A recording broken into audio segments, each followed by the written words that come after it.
রাজা গোবিন্দ সেবাশ্রমে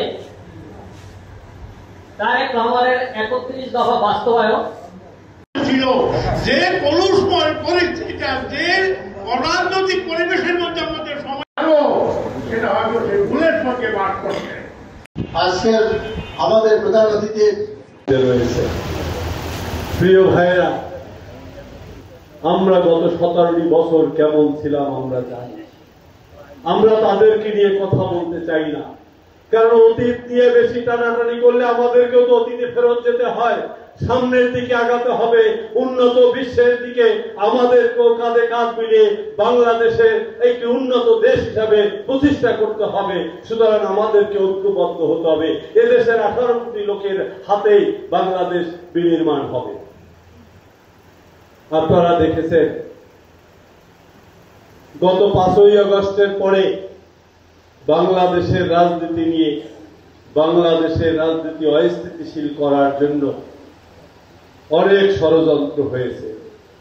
আমরা শুধু বলবো সেই ষড়যন্ত্র ভারত করেছে তাই নয়, সেই ষড়যন্ত্র পাকিস্তান করছে তাই নয়, উন্নত বিশ্ব আমাদেরকে নিয়ে আজকে ষড়যন্ত্রে মেতে উঠেছে, যাতে বাংলাদেশের মানুষের মধ্যে সৌহার্দ্য, বাংলাদেশের মানুষ ঐক্যবদ্ধ না হতে পারে তার জন্য।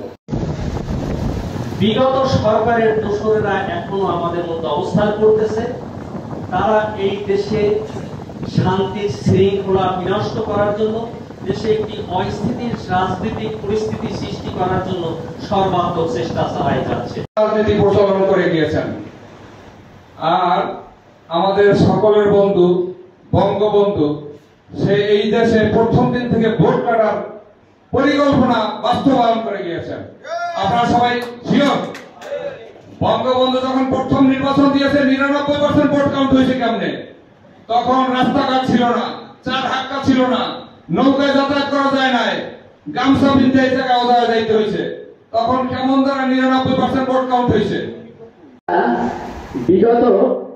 গত বছর 5ই আগস্টের পরে একটা ভীত সন্ত্রস্ত অবস্থায় ছিলাম।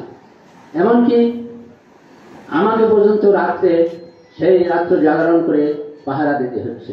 আমি বিভিন্ন সময় বিভিন্ন লোকের কাছে, কাঠালিয়ার বিভিন্ন বিএনপি নেতৃবৃন্দের কাছে বিভিন্ন সময় ফোন করছি। ফোনে তারা খুব অভয় বানিয়ে দিয়েছে।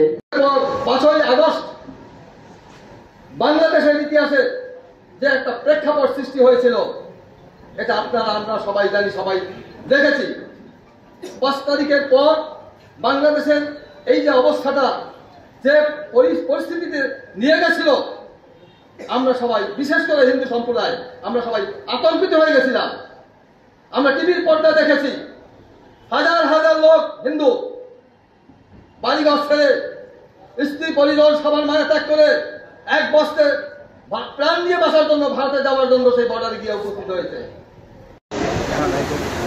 গত বছর 5ই আগস্ট শেখ হাসিনা সরকারের পতনের পর বাংলাদেশের মানুষের মধ্যে যে উৎকণ্ঠা এবং সংখ্যালঘু পরিবারের মধ্যে যে দুশ্চিন্তা বইছিল, সেই সময় রফিকুল ইসলাম জামাল ভাই যে আমাদের প্রতি এবং স্থানীয় বিএনপি নেতৃবৃন্দ যে আমাদের প্রতি ভূমিকা রেখেছিল, অটোমেটিক সকলের হৃদয়ের মাঝে আপনি এখন অবস্থান করছেন হিন্দু সম্প্রদায়ের মধ্যে।